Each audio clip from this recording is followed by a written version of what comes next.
Hello मैत्रिणीनं, कशा आहात? बऱ्या आहात ना? तर स्वागत आहे तुमचं माझ्याच्या नवीन व्हिडिओमध्ये. तर जे काही बोलेन स्वकुशीने बोलते, मला काही कोण सांगत नाही की ह्याच्यावर व्हिडिओ बनव त्याच्यावर व्हिडिओ बनव.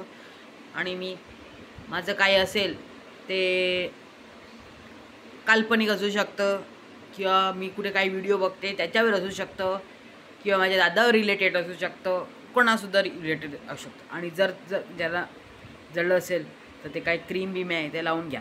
बरं आहे? बरोबर आहे की नाही? बरोबर आहे की नाही? बरोबर हाय. तर चला धुवायला स्टार्ट करूया. तर मैत्रिणीनो, आज आपले ओ माय गॉड परमपूज्य दादा ह्यांच्या घरी पाणी नाही आलं म्हणे. परमपूज्य दादांच्या घरी पाणी नाही आणलं. आजकाल माहिती आहे का मैत्रिणीनो, एअर पॉल्युशन, नॉईज पॉल्युशन. हां, आणि आता तर जरा फार तुम्हाला माहिती आहे, लोकांना खोकला बिकला पण स्टार्ट झालेला आहे. पहिलं एअर पॉल्युशन म्हणजे व्हेकल पुष्कळ झाले तर तिथे एअर पॉल्युशन होतं.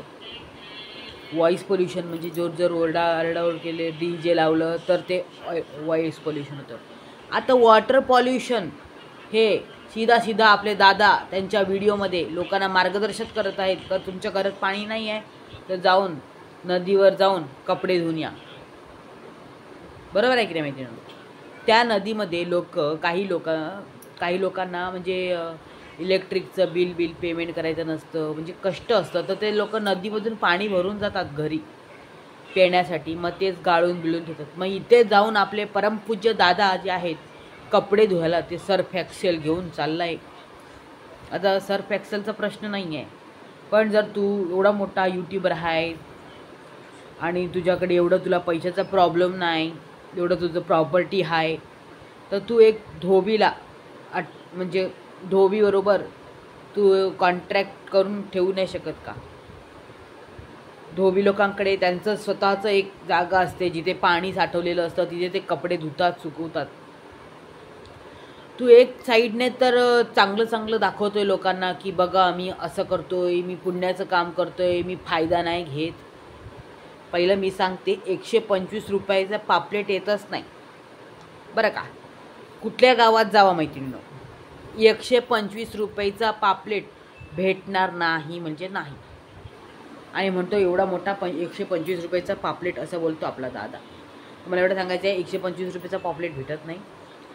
आणि हे लोक सांगतात ना की पाणी रेड पाणी जर पांढरं असेल ना तर ते जे फिश असतं ते फ्रेश असतं. ठीक आहे ना. आता मी खात नाही बरं का. मी आता हे यूट्यूबमध्येच आहे, काही लोक ह्या लोकांचे व्हिडिओ बघते आणि तिथून मला समजलं की जर फिशचं पाणी पांढरं असेल तर ते फिश असतं, म्हणजे फ्रेश असतं ते फिश. पण आपले जे दादा कधी पण फिश दाखवतात त्याच्यामध्ये पाणी रक्ताचं असतं, तर ते फ्रेश नसतं. आणि जे तू सांगतो ना लोकांना की असं फिश बघितलं ते फ्रेश आहे, ते खवलं हातात आले ना तर ते फिश फ्रेश नाही तुझ्या. असं कोणते सिल्वर तू लोकांना दाखवतोय ना, तू लोकांना उल्लू करतोय रे. तुझी काय ती थाली, ओ माय गॉड, किती तुझ्या थालीची प्रशंसा तू करतो त्या व्हिडिओमध्ये. एवढं तू लोकांना असं खायला कसं देऊ शकतो? लोक पण येडे आहेत की त्यांना कळत अर्थच नाही होत की आपले वहिनी साहेब जे आहेत ते नाकात बोटं घालून, तोंडात बोटं घालून, चष्म्याला बोटं लावून ते सगळं करत आहेत काम. तर लोकांना काय कळत नाही, ग्लाउज तर घाला एक. जर नाकाला खाज येत असेल तर काहीतरी काय ऑप्शन करा त्याला. व्हिडिओमध्ये तुम्ही असं काय दाखवता? ते दुसऱ्याचं क्लाउड किचन, हे किचन ते किचन बघा, त्यांचा व्हिडिओ बघा तुम्ही. ते लोक पण करत आहेत बिझनेस, ते बघा जरा, त्यांची व्हिडिओ बघा. उठले सुटले ह्या लोकांना काय ना, पाणी नाही आणि गेले नदीवर पाणी धुवायला, कपडे धुवायला. तर जिथे पाण्याचं पॉल्युशन होते बरं का, तिथे काही गरीब लोक येत असतील पाणी प्यायला घेऊन, मग त्याच्यात तुमचं सर्फ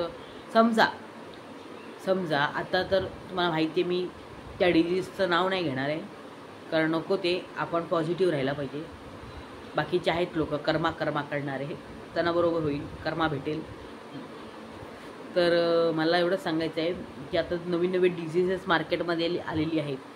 जर एखादा व्यक्ती मिस्टेकली ट्रॅव्हलिंग करताना त्याला उलटी आली तर त्याला नदीमध्ये त्यांनी उलट्या केल्या, किंवा एखादा कुत्रा येऊन तिथे मोशन करून गेला, जर एखादा कोणी व्यक्तीला लूज मोशन झालं तर तिथे येऊन त्याने लूज मोशन केलं आणि नंतर तेच पाणी तुम्ही त्या लोकांचे तुमच्या घरी येतात गेस्ट, त्या लोकांचे कपडे त्यांचे बेडशीट तुम्ही धुवायला तिथे नेत आहेत, तर किती हायजेन आहे की नाही आहे तेच तुम्ही विचार करून व्हिडिओ बघा.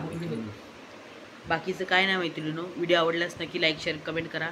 आणि मला तर हा व्हिडिओ आजचा व्हिडिओ अजिबात आवडलेला नाही आहे की. आणि दुसरा प्रश्न, कॅटला कोणीतरी पकडलं होतं आणि तिथे दादाने कटिंग केलेला आहे व्हिडिओ, समजून घ्या कॅटला कोणी पकडलं होतं आणि कोणी नखं मारली दादाला. तर चला बाय बाय. व्हिडिओ आवडल्यास नक्की लाईक शेअर आणि कमेंट करा. Bye bye, Tata.